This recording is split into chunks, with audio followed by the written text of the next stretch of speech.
We can now bring in Giuseppe Spatafora, research analyst at the EU Institute for Security Studies. Thank you so much for joining us on the program today.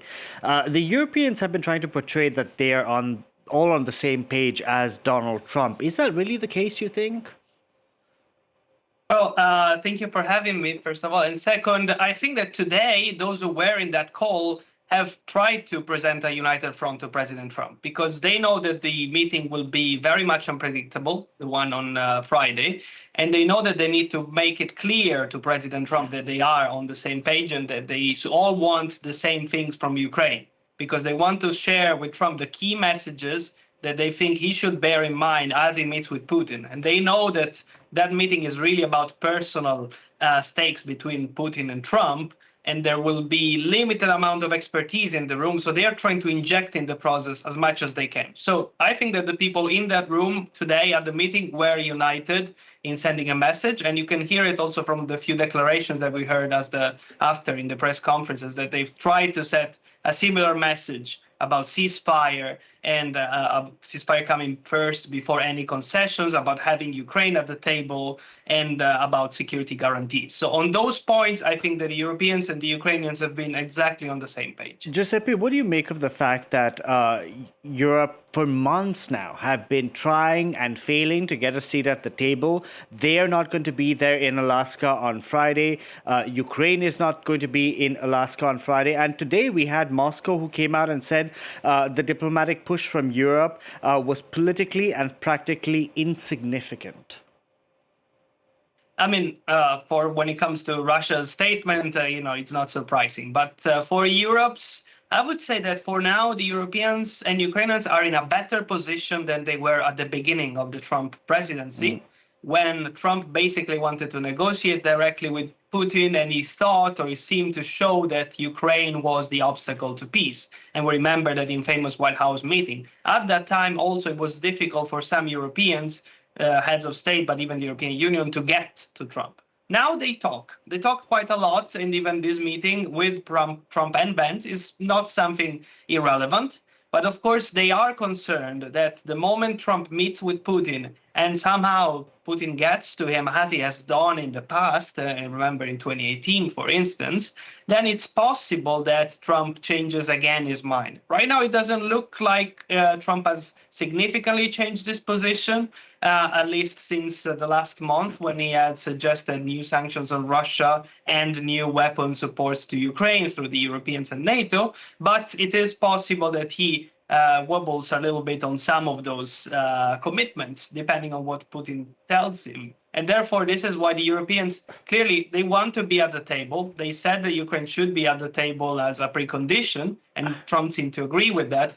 But they understand that this is going to be a situation in which they're trying to do the best that they can, basically. You heard there in that soundbite that we had Ukraine's President Vladimir Zelensky essentially tell Donald Trump that Putin is bluffing. So if Putin is bluffing, then what are the alternatives besides a negotiated settlement? Does Europe keep financing Ukraine's fight indefinitely? Because we all know that Russia is in it for the long haul. Yeah, Russia is in it for the long haul.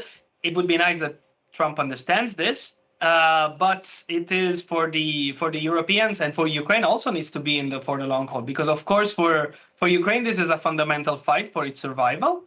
For Europe, I would say that the security of Europe cannot be separated from the one of Ukraine. And there is no better way of ensuring Europeans' defense more effectively than continuing to support Ukraine. But of course, yes, it's possible. Yes, please. No, I just wanted to ask you because I know that the Europeans are preparing a 19th round of sanctions. But Giuseppe, we've had 18 rounds of sanctions. They have not really changed what Russia is doing or influenced Vladimir Putin's thinking.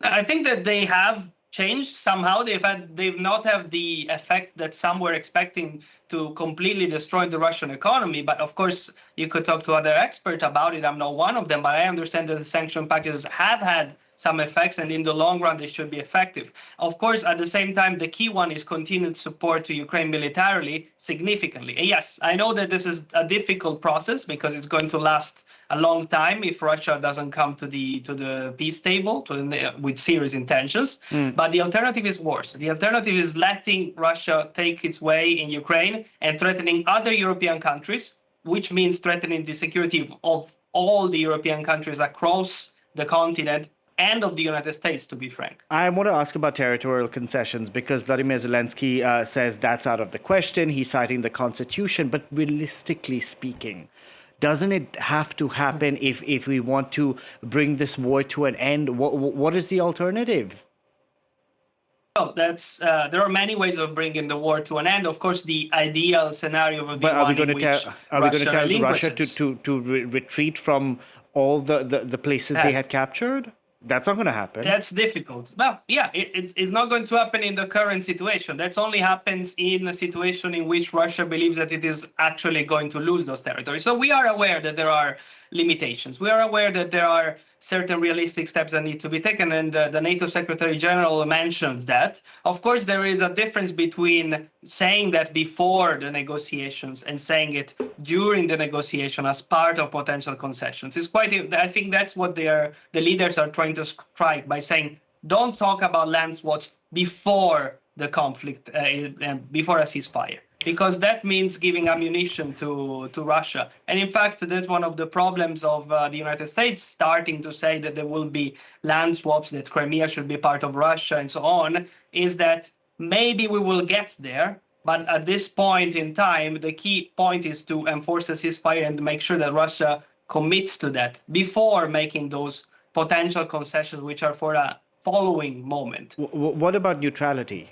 Because we know that one of Vladimir Putin's red lines has been Ukraine's membership within NATO. This is something that the US has said was unrealistic, even though we have NATO member states that continue to give Ukraine this hope that one day they are on an irreversible path of NATO membership. We've heard all these statements, but is that realistic, do you think, or putting that off the table could help usher in peace quicker?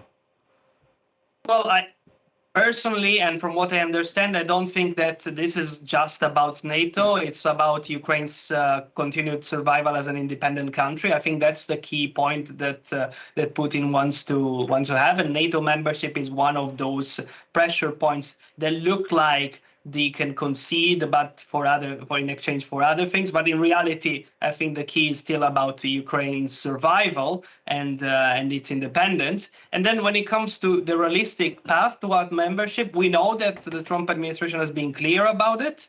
Although today I read that Zelensky made the point to Trump that Russia should not dictate Ukraine's membership in NATO, and apparently Trump did not disagree with it. But this needs to be confirmed. Anyway, the point is that it's going to take, it's not as realistic now as it was before, but also it was never realistic, to be fair, because there were always some member states in NATO that have objected to it. So it will be difficult as long as there is a war.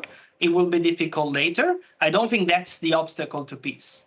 The obstacles to peace are more significant about Russia's ability to allow Ukraine to continue to work as an independent country. We'll see what comes out of that meeting in Alaska. Clearly very high stakes. Giuseppe Spatafora, thank you so much for joining us on the program today.